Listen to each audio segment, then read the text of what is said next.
Hello, and welcome to Travel Stories Unpacked, the travel podcast where we talk about all things, from the silly to the serious and everywhere in between.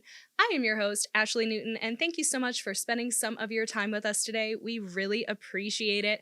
And we are going to dive into the topic of road trips because on hopefully the day that you are watching this, it is National Road Trip Day. So, what a better time to unpack this topic? And our guest for this week is my good friend Will, who went on this crazy cross country road trip, and I cannot wait to talk about it. So, thank you, Will, for coming on and sharing your story. Yeah, thank you for having me. I'm very excited to talk about it. It was a great time. Okay, so let's just sort of start from the beginning. So, you went on this road trip because you were actually deciding to move back to your hometown area, back to Cleveland. Yeah, because I'm from Cleveland, but I had been living in Oregon for a few years and COVID hit. And, we were all kind of waiting that out. And then it didn't get better. So we just kind of thought of taking a trip and heading back to Cleveland. And it just snowballed into a road trip. And it snowballed even larger into this grand road trip that we weren't sure if we were going to be able to pull off, but we did. So that was pretty much how it got started. Was COVID was really the kickoff for it because there was no jobs and whatnot. So when you had the idea, was it just to come back home and visit and see, or did you know that it was going to be like the catalyst to relocating? It was kind of the start because all of my resources are in Cleveland. So it was like, let's get there and see what opportunities may lay. So it wasn't like 100% we're going to stay here, but it was let's get there and see what happens type of deal. Okay. And your road trip consisted of you, obviously, Yep. your boyfriend, Warren, and then your stepdaughter, Chloe. Yes. So what was it like getting everybody on board in the beginning? It took a little bit of convincing. I don't think a lot of people like surrounding us were like convinced that we were going to do what we said we were going to do. Yep. But, Warren started getting excited and Chloe was only 10 at the time. So I don't think she really understood the gravity of what we were actually doing. Yeah. And, she hadn't been out of the state at all, period. Okay. So, it took a little bit of convincing. And I don't think you can ever really prepare 100%. We were over prepared, but it still doesn't, you can never plan because we were on the road for 41 days. I'm sorry. Can you just say that one more time? How long were you on the road? 41 days. That is a long time. I don't think I realized it was that It was 41 long. days. Yeah. When we made it, we looked a bit rough. But it was one of the best experiences of my life, truthfully, and I learned so much. I can't believe how inspiring it is to take it all in because it's quite an accomplishment, especially because I don't think anyone believed we could actually do it. Yeah. So, yeah, it was really cool. Well, when you tell me that you did this, it makes total sense to me because you are one of the people that I think of as actually enjoying driving. Do you, or are you just usually put in that position? Usually put in that position. I don't like day-to-day driving, but if someone's like, let's get in the car and go, that's my type of driving. It just, you get an energy and there's an excitement that driving to work you're never going to recreate. So just getting on the road knowing you're leaving and just getting out of your immediate area, I think is just is a good energy that will affect anybody. To once I moved originally, once you initially do that first big travel, I feel like the rest is history because it seems so much more achievable to be able to go do something. Yeah, absolutely. You're like, I already did this and left my comfort zone. Like, what can't I do now? Yeah, so I had a little bit of maybe confidence going into the road trip that I know I can do this because I've done some smaller ones prior, Yeah. So with COVID being a factor, it was really interesting because the country was shut down. Right. And it was just an interesting time to travel. So the roads were clear and parks were empty. So we really actually got to enjoy a lot of the stuff that we seen because no one was doing that at the time. So we probably don't have time to go through all 41 days. Right. But sort of take me through, if I'm envisioning a map and you're starting in Oregon and you're making your way to Cleveland, what did you guys map it out ahead of time and decide these are the major spots we want to hit? Yeah, biggest tip I would encourage for anybody would be to get a dry erase map that you can use with a marker and erase. You know what I mean? And we just over a couple months really played with where we wanted to go, see what times we were going to be in places, and reached out to family members if we could stay there or if they were free. And through that process, it all kind of pieced together. And we would always do our best to try to give a little bit of wiggle room and space to be able to go do stuff or rest or kind of figure it out as we went. Okay, very strategic already. Yes. So you didn't really just like pack up the car and wing it. No. It was okay. I had we wrote down, you can see in my scrapbook that I brought, kind of like a general idea of Do you want to grab it? We can totally grab it. Oh my gosh. So we have the scrapbook and I'm looking at what is this like the initial plan? So yeah, these are and all then the stops. as we traveled, checked off as we went. Oh, I love to that. see like how it would go. And so you see So something's this piece got of paper has seen a lot. I had a clipboard and we just kind of did our thing. I love it. I love that you saved this and I loved that we can be looking at it now. And I only see 27. Is there more? It continues over here on the side. Oh, okay. So then, okay. Yeah. So then you can see, like, this is so well thought out. So is this when you were looking at your map and you're like this was like our final draft of what I thought after a couple months of planning. Like, this is our routes. This is where we're going to go. So and these are by dates. Yeah. Okay. So I actually have no idea how many are listed, but I was just like, starting at 26. That's interesting. But no, that's the 26th, the date. Yeah, March 26th. Okay. And then we just kind of hit the road and went from there. So how many of these, because I see that we start in San Francisco and you guys were spending a few days there. Had you been there already since you were that was kind of on their coast? I have been there before, but never spent like 3 days where there's nothing to do. Like, we have no plans. It was just like the plan was to get there, and then we have 2 or 3 days to figure out what we want to do. Everywhere we went, like on the drive there, we would like look up the Wikipedia page or whatever history to talk about the city and try to figure out what landmarks we might want to go see, what's free, stuff like that. You know, to kill time in the car because you're on the road for so long. Yes. So like we try to teach ourselves as we were going along. Is that something you think you and Warren would have done if it was just you, or is that also in part because Chloe was there and she's only like 10 at the time? You said absolutely, because I'm like a nerd about like the history of old cities and just like, which I love because you share so much with me and I'm like, I get to learn. Yeah, I think it's very interesting to see like, you know, when you go to a city, I want to learn about it. I want to taste the food, hear the music, talk to the people, drink the local beer, just kind of soak it up. You get a day or two there, you know what I mean? Yeah. I want to just kind of be a sponge and absorb it. I love it. And, you know, even if you're only there for a day, you know what I mean? Get a good dinner, go to a local pub. Yeah, and looking at some of these, it doesn't look like you had 3 days there, but like Sacramento, you have listed ones, Yosemite, you have listed ones, and then Vegas. we had a long stint in Vegas. We ended up sneaking to Vegas a day early because we were tired. And that's the biggest key, I think, is giving yourself time to rest. Yeah. So we had like 6 days in Vegas to where we got like really cheap discounted rooms through our games we play. Yeah. And just had like 4 or 5 days to hit the pool and relax and unwind. Have you been to Vegas when it wasn't like COVID times and it was in like full swing? I have. And I've been there twice during COVID. And it was very quiet in comparison. Yeah. It was not as cool, but for the aspect of us to be there to relax, it was really great because everything was dead. We weren't there to gamble.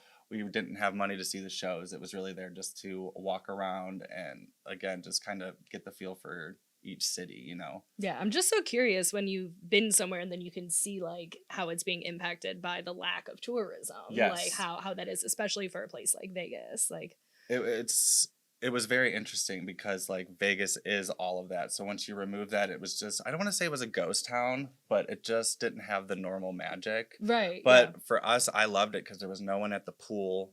And like everything was quiet. We were able to get free upgrades because no one was there, and we were really nice. And, you know, working in the industry, you know how to work that. Right. But you didn't at the time. I didn't, but I knew just from working in the service industry, just being a nice person. Yeah. You know, during COVID, the $20 trick worked. You know what I mean? Yeah. I don't know if that works anymore, but yeah. And the $20 trick, you mean just sliding that 20 in with a nice little smile? I always say it's my first time here. I'm so excited to see it. Yeah, I love that. Yeah, it usually works out in my favor. Okay, so back to the road aspect. So you said that it took a little bit of like, all of you working together and really talking through it. Was part of that discussion who's going to do what part of the driving? Yes. So I did most of the driving. Um, it was a lot, but what I like about driving is that the whoever's riding shotgun has to get out and go into the Yeah. store and pump the gas. So like it was kind of my ticket off.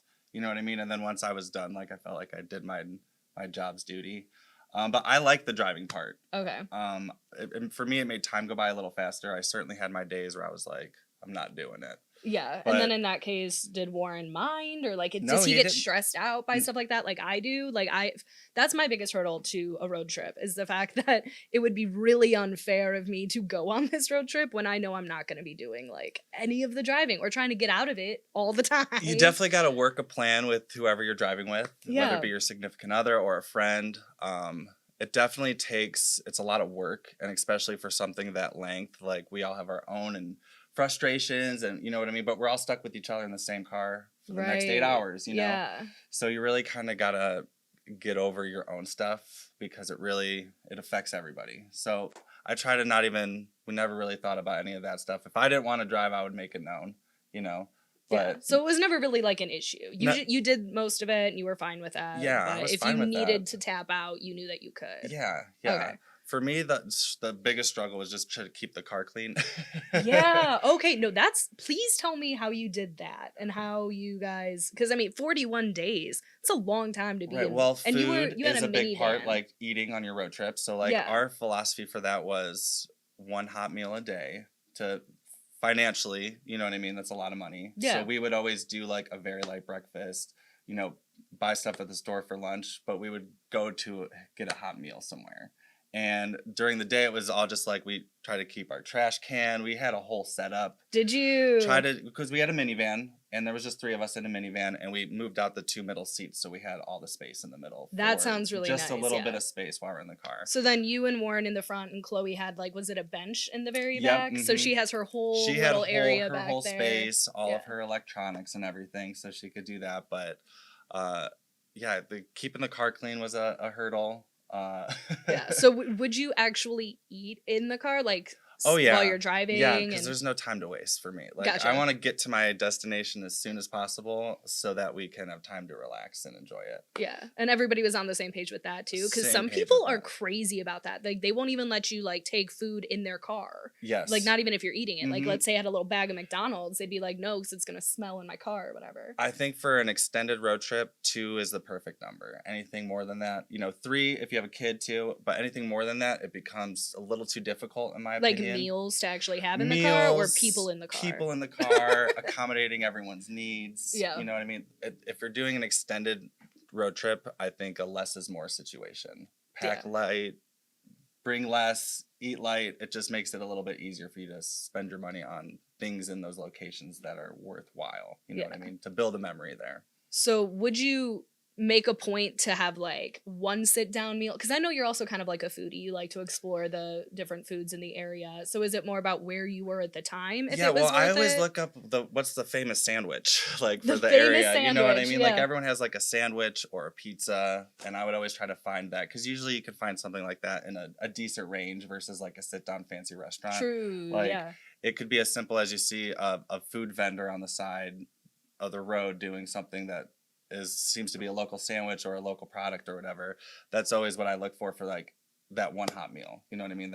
That's where we met. You know what I mean? I don't want to spend a bunch of money on the fast food, and Yeah. Right. it gets old really quick, and Absolutely. it's not good for you. And Yeah. Well, and you don't feel very good if you've had 3 fast food meals in a day and you're just in the car. Like yes, that's and not... our 10-year-old was a very picky eater. So Oh, like, okay. Now you're not. I'm Is not. Warren? No, not at all. Okay, so Yeah. just, I mean, that's not uncommon. She was 10. Right. Has she gotten better?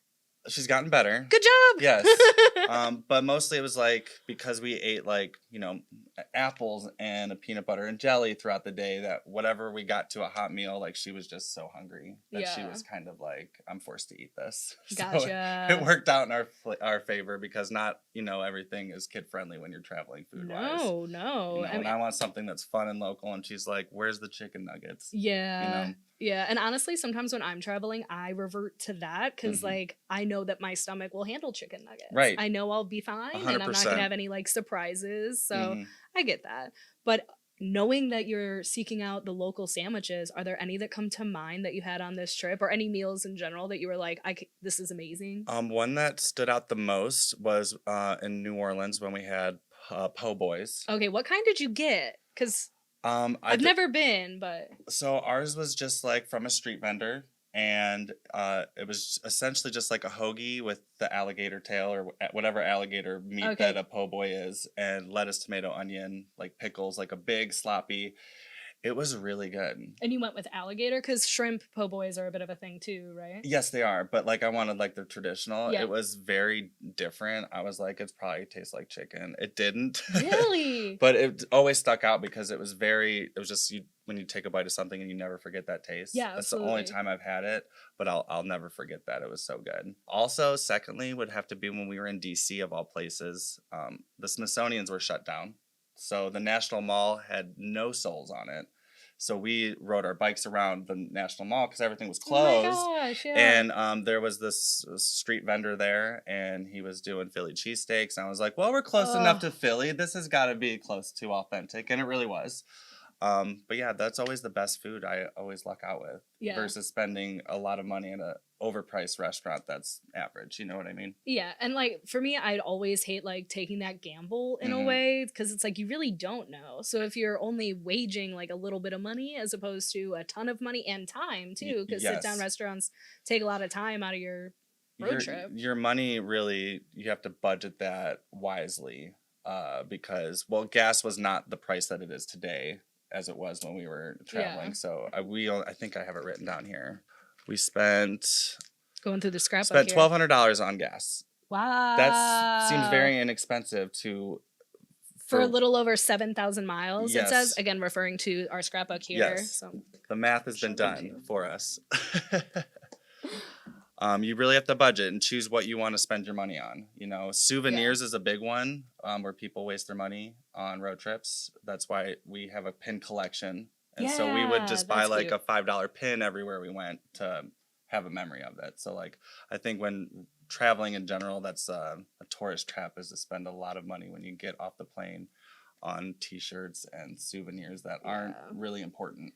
I've never been a souvenir person. I think it's because growing up, like, I didn't have the money for them. So I don't associate that with travel memories. But I could see if you've been doing that your whole life, how it'd be really hard to break away from that Yeah. habit, Mm-hmm. you know?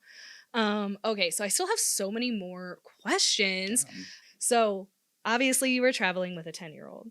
So there's a certain level of entertainment that's going to have to go along with that.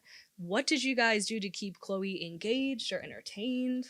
There's a lot of like the traditional like the letter games and the license plate games that kind of got old fast. You know what I mean? Because you can only play that Yeah. some by like day 7. You're like, okay, you know what's next. I have to Honestly, ask though, while you're talking about road trip games, did you ever play the game 500? no, Okay, I don't even know what that is. I was looking this up on the internet because I was like, what are road trip games that people play? And I was trying to find the one that we played as a kid called 500. I think that's what it called. And like all different animals have points. So like if you see a deer, that's only like 5 points. But if you see a cow, that's like 50 points. And if you see like a pig, that's like 100 points. That's cool. But I don't think anybody knows this game. Like I think we make this up? If you've ever heard this game, please let me know because like that was my favorite road trip game as a kid. But I was also incredibly good at the quiet game. Now that's my favorite game, especially like when you've had like it's exhausting. You have so much fun on your road trip, and then you wake up, you're so tired, all your endorphins have been released, Yeah. So sometimes, the quiet game often just happened naturally, and it was usually in the mornings when we got on the road. It'd be like an hour or two in the car. I'm like, are we still awake in here? Like, is Yeah. everyone doing good? But yeah, games just is kind of like once we got to that point where we were getting antsy, I would start doing just like look up this or that's where we tried to entertain ourselves was trying to Yeah. And do educate research. on the places that you're Yeah. going, which I think is so cool. Well, it was started because we wanted to teach her, but I just dove into it because I was really fascinated about a lot of it. Yeah. There's a lot that you don't realize you don't remember from school growing up, and then seeing these places yourself, like it's really interesting and you want to learn more of the history behind it. It's one thing to also travel to a place versus driving in is really an experience, I feel like, because here's something that also stands out from the trip. Out of all of our spots we've seen, I think the Grand Canyon was my least favorite. Shut up, really? And I say that because by the time we got there, we already drove through so much beautiful stuff.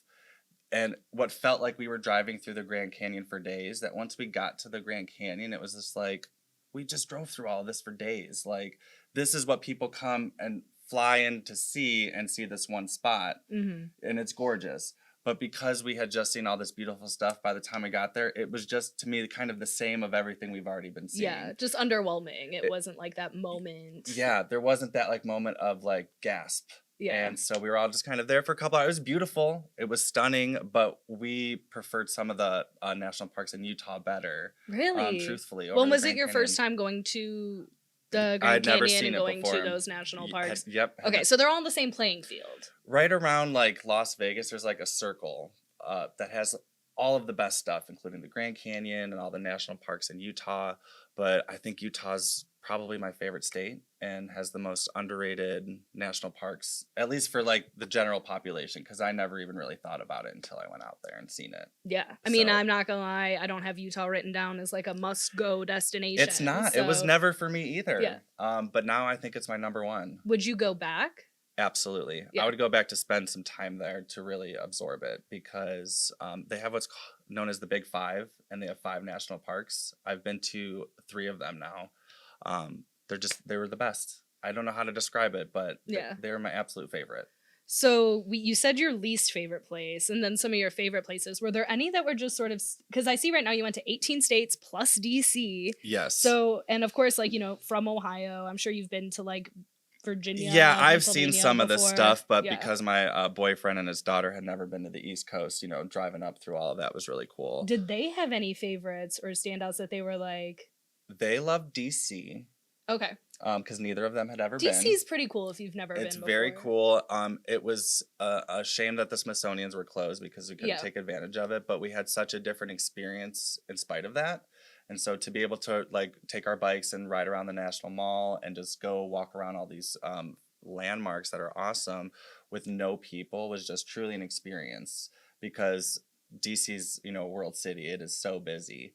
So to see it on like that shutdown level was really cool, to be able to enjoy it in a different way. Yeah. So that was probably their favorite, just because of the grandness of it, and you know they don't. Well, that's pretty East Coast. It is.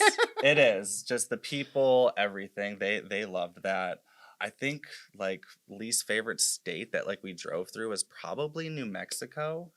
Okay. I don't think I've ever even so much as flown over New Mexico. There was nothing. And there was nothing too exciting. Texas was also like a long haul of nothing. Yeah. So it can be boring, but like, you know. And these are very like flat places to drive, right? And in the same retrospect, like I was driving through South Dakota and it was absolutely stunning. There was just the feel of it is much nicer versus like a dirt road where you don't see anything. Yeah. So definitely certain parts of the country, like I've seen it, I'm good to not drive back through it again. But yeah, Utah's the state to go to. Amazing. Yeah. Okay, and I am very not sure if I'll ever do a road trip, so maybe I'll just like fly over to Utah. Mm-hmm. But, you know, obviously you had a lot of time to do this. There was sort of a reasoning behind it. Would you guys do another road trip like this again, do you think, or maybe on a smaller scale? Absolutely would do it again. I don't know if I'd ever be able to have the opportunity to do 40 days because, I mean, that's just insanity. I know. We were unemployed at the time, which certainly made it easier because of COVID. But absolutely would do it again. I think once you do it one time and everyone will find their groove on what works for them, what you want to see. Don't spend your money on expensive hotel rooms. I just don't think that's the way to go. I don't know if you've ever heard of KOAs. They're Campgrounds of America. KOA with the K. But that's the best accommodations on the road, in my opinion, So because when it's you would do like, campgrounds, would you stay in your van or did you actually like how did that work? well, we would stay in our van and we had a tent, so there was space. And KOAs are kind of like elevated campgrounds, and your little camp space has all your hookups. They have a laundry facilities usually, so like it's like glamping in a sense. Okay. And they're half the price of hotels, and you really kind of get the experience too of where you're at because it's like you're camping, you're on the road trip, it's the whole vibe. Yeah. So that was a big thing I wanted to mention too. That's a win. So, and it sounds like you were very strategic. I mean, again, looking at your reference materials here, like you spent months going through the list and, like you said, the dry erase board, trying to like figure it all out. So it sounds like it was very planned and strategic, but did you also sort of allow for those spontaneous Oh, moments? absolutely. I think that that's like also the fun of it Yeah, is, that's how, you have yeah. a general idea, but you can, you're in charge of that. So we added Pittsburgh on our trip. Actually, the last day we were in DC, we were in an Airbnb, which we got for really cheap that night. And we decided to leave a night early and drive to Pittsburgh to see my friend Tony and Tony. spend a night there. And Warren and Chloe had never seen Pittsburgh, so that was really cool Yeah. because we were going from DC to Niagara, so we saved time by cutting out half that drive that day, and we got to see another city. So certainly, you want to give yourself a little bit of room to deviate because that's kind of the fun of it. Yeah. But it was planned for the most part. I think the more you plan, just how you get to where you're going is important. But once you're there, you figure it out. Yeah, I've never done a true road trip. I've traveled to get to places, but then I feel like it's all just about getting there as soon as you can and, not really dilly dallying and just doing it. It's a lot of work. Yeah. It's a lot of work. So like people always refer to it as a vacation, and I refer to it more of as an experience because it wasn't like just relaxing and I R&R, don't have yeah. to worry about it. It was lots of work.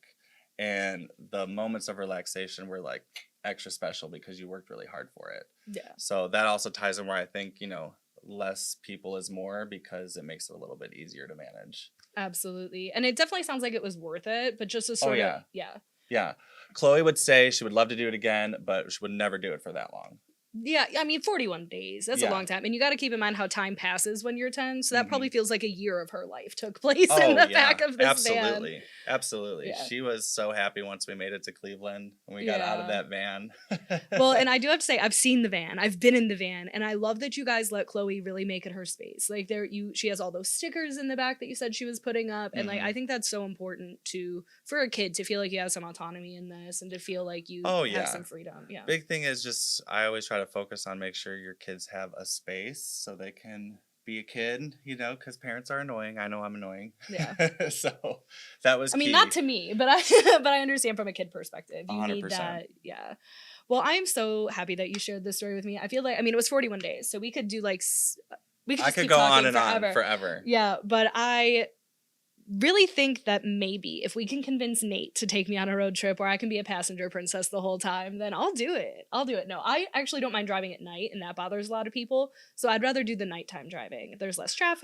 I It's encourage chill. everyone to start off small. An extended weekend. You know what I mean? Yeah. I always suggest people always go to Niagara Falls, but I always suggest people stay in Buffalo instead because You love Buffalo. I think Buffalo is a great city and it's such an easy getaway for people who are from Cleveland. Yeah. And then, start off small. And once you go, I just feel like that's the motivation that people need is to just do it once and start to go see the places that they want to see. It doesn't have to be expensive.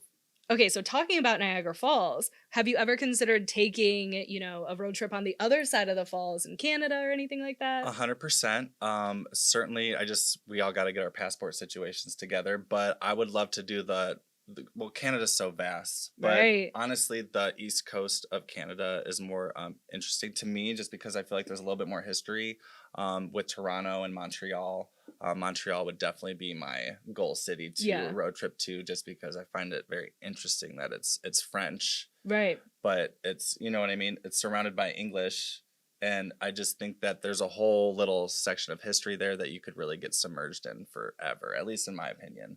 So Canada, I think, is very interesting. On the West Coast, there's Vancouver and all of that stuff, and those are really big cities.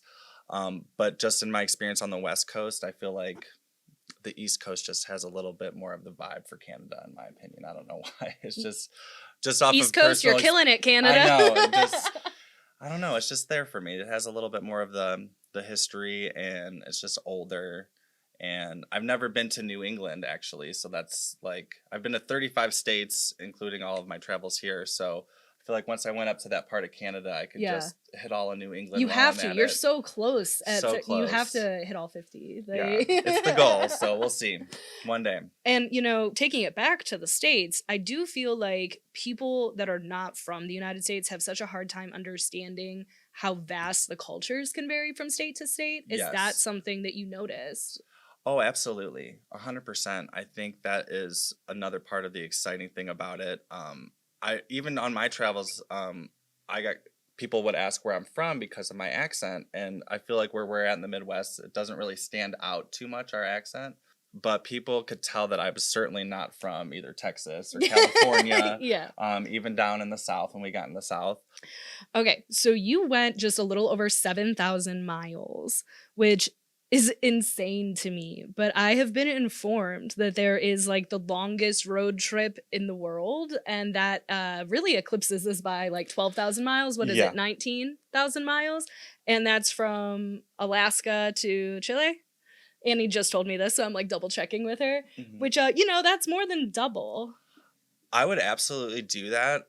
It would probably end up being longer because as I go places, seeing the city, like, oh, I've heard of this city. I've always wanted to be there. Yeah. So the route would be zigzagged for me because I'm going to want to make sure I at least, even if I just drive by and wave at a statue, just so I can like see it, Yeah. So that's what always makes the trip longer, but I would absolutely do it. I don't know if I could do it in one sitting. I'd have to break it up over a couple trips. Yeah. But I absolutely would do that. I feel like South America is a whole another beast. Right. And that would be the Andes, wouldn't it? I feel like yes, that would be like one of those road trips where you're on the side of a cliff. Nope. I feel like it would have to include that. I mean, I wouldn't go. I don't drive on those situations. I would love to talk to you about your adventures when you got back, but I mean, first of all, that's just a long time. It's a lot of driving, and I don't get like car sick or anything, but I do get really bad anxieties like in the car. Like, I don't trust any of y'all. The roads are a treacherous place to be, so I get nervous that you're just gonna like hit me as I'm trying to drive my car. So I don't think I get hit. I think I'd be like, my nerves would be down to the bone. You know what I'm saying? Like, I'd be so raw. I think I would probably do a European road trip first. You could spend 2 weeks and hit so many cities. So that would probably be like, that would be my next big boy road trip, I think. Would you do a road trip, or would you do like, because the public transportation in Europe is so good? I feel like you would have to, but I would have to incorporate at some point, like renting a car and experience the road trip on the left side of the road. Yeah. And like, I just feel like it would be a whole part of the experience. Nate and I are planning a trip to Ireland for next year, and everybody suggests to rent a car there. So if you haven't been and you want to maybe start on one island, one little country, to prepare for the whole driving on the other side of the road thing and the cliffs and the small roads, like that. Yeah, see, that's an adventure in itself. And well, I feel like if I went to Ireland, I'd have to spend at least a week there. Yeah, I think so. I would recommend that. Yeah. But if you do go on this crazy Mexico, Canada, Europe, Ireland road trip, we're going to have you back for part 2. Please do. Yeah. I'd be glad to be here.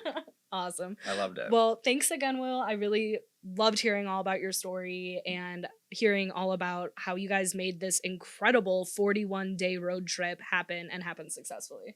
Yeah, it was great. Thanks for having me. It was really fun to rehash this. Now I want to go like plan a trip right now. Yeah, I'm feeling inspired to travel again.